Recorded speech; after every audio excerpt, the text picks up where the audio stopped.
கள்ளத்தனமா என்னை கூட்டிக்கொண்டு நாசரேத்து பக்கத்துல ஒரு காட்டுக்குள்ள கூட்டிட்டு போனான். எனக்கு ஒரு இடமும் தெரியாத இடம் தெரியாத இடத்துல கூட்டிக்கொண்டு என்கிட்ட கையெழுத்து வாங்கி விட்டான். ஐயா, எனக்கு நடவடிக்கை எடுக்க முடியலையே, என்னால ஒன்றும் செய்ய முடியலையே ஐயா. என்கிட்ட கையில பணம் கிடையாது, தேட்டு கிடையாது, ஒரு சம்பாத்தியம் கிடையாது ஐயா. குடியத்துக்கு எம்சால் ஐயா தந்த இதை வச்சு நான் இந்த நாள் காலத்தை கழிக்கிறேன்.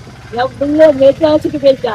நான் என் பிள்ளை வந்த பிறகு இப்படியெல்லாம் இருக்கமா, இது என்னன்னு பாருன்னு சொல்லி என் பிள்ளைகிட்ட கொடுத்துருக்கேன். என் பிள்ளைய பால்குடி பிள்ளைகளை எடுத்து வளர்த்தேன். என் பிள்ளைய பால்குடி பிள்ளைகளை எடுத்து வளர்த்து 12 வரைக்கும் என் பிள்ளைய படிக்க வச்சேன். என் பிள்ளைய படிக்க வச்சு நல்ல முறையில தான் வச்சிருந்தேன். என்னை போய் கைவிட்டு இந்த மாதிரி செய்தானுங்களே, நான் யாருக்கிட்டே 10 ரூபா வாங்கி கொடுக்கலையே, யாருக்கிட்டே நான் ஒன்றும் செய்யலையே ஐயா. எனக்கு ஒரு நடவடிக்கை எடுக்க மாட்டேங்காங்களே. 3 வருஷமா கிடந்து நானும் என் பிள்ளைய அழகிடவே ஒரு நடவடிக்கை வரும் ராசனம் எடுக்கிறதுக்கு வழியிலையே. என்னோட பாவத்தை யார் கையெழுத்த போறா ஐயா? யாரையா கையெழுத்துவா? என்னுடைய பாவத்தை யார் கையெழுத்த போறா?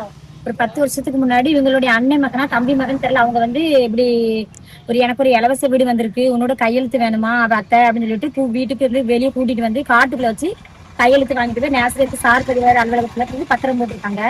இது தொடர்பா இப்போ நான் சமீபத்துல நீங்கம்மா என்ன கூப்பிட்டு என்கிட்ட அப்படி அந்த வீட்டை வந்து என் பேருக்கு இது பண்ணணுமா, இதை கொஞ்சம் என்னன்னு பாருமான்னு சொல்லும் போச்சு. அந்த வீடு வந்து ஈசி போட்டு பார்த்தா இவங்களுடைய தம்பி பையன் சந்தனகுமார் பேருக்கு இருக்குது. இதை பத்தி நாங்க கலெக்டர்கிட்ட மனு கொடுத்தோம். அவங்க உடனே ஆர்டிஓ ஆபீஸ்க்கு விசாரணைக்கு அனுப்புனாங்க. ஆனா விசாரணைக்கு வந்து 3 வருஷமா நாங்க அலையிற எந்த விதமான பதிலும் எங்களுக்கு கிடையாது. இதுக்கு வந்து இந்த பத்திரத்தை போடும் அதிகாரிகள் எல்லாம் உடந்தையா இருந்து தலையாரு டிஓ அவங்க எல்லாருமே உடந்தையா இருந்து இவங்களுக்கு பிள்ளை குட்டி எதுவும் கிடையாது. இதை நம்ம வந்து சும்மா இருக்கிற ஒரு கவர்மெண்ட் நிலத்துக்கு இந்த எங்க அம்மா குடி இருக்கிற சர்வே நம்பர் வீட்டு நம்பரை போட்டு அவங்க வந்து அந்த நிலத்தை வந்து பத்திரம் போட்டு போலி பத்திரம் பதிவு பண்ணி மோசடி பண்ணிருக்காங்க. இது தொடர்பா புகார் கொடுத்து எந்த அதிகாரிகள் எந்த விதமான நடவடிக்கை எடுக்கல. சமீப காலமா இப்போ ஒரு மாசத்துக்கு முன்னாடி பழையபடி ஆர்டிஓ ஆபீஸ்ல வந்து நாங்க எந்த கம்ப்ளைண்ட் கொடுத்தேன் பழையபடி. அதுக்கு அவங்க விசாரணைக்கு இன்னைக்கு வர சொல்லிருந்தாங்க. இந்த மனுவில பாருங்க 11 மணிக்கு விசாரணைன்னு சொல்லி போட்டிருக்கோம். நாங்க 10:30 வந்தாச்சு ஆபீஸ்க்கு. ஆனா எங்களை கூப்பிட்டு எந்த விதமான விசாரணையும் பண்ணல. போன ஆட்சியில தான் எங்களுக்கு நீதி கிடைக்கல, இந்த ஆட்சியாவது எங்களுக்கு நீதி கிடைக்கும்னு சொல்லிட்டு நாங்க வந்து வயசான எங்க அம்மா வச்சுக்கிட்டு நாங்க 3 வருஷமா அலையிறோம். எந்த விதமான நடவடிக்கை எடுக்கல.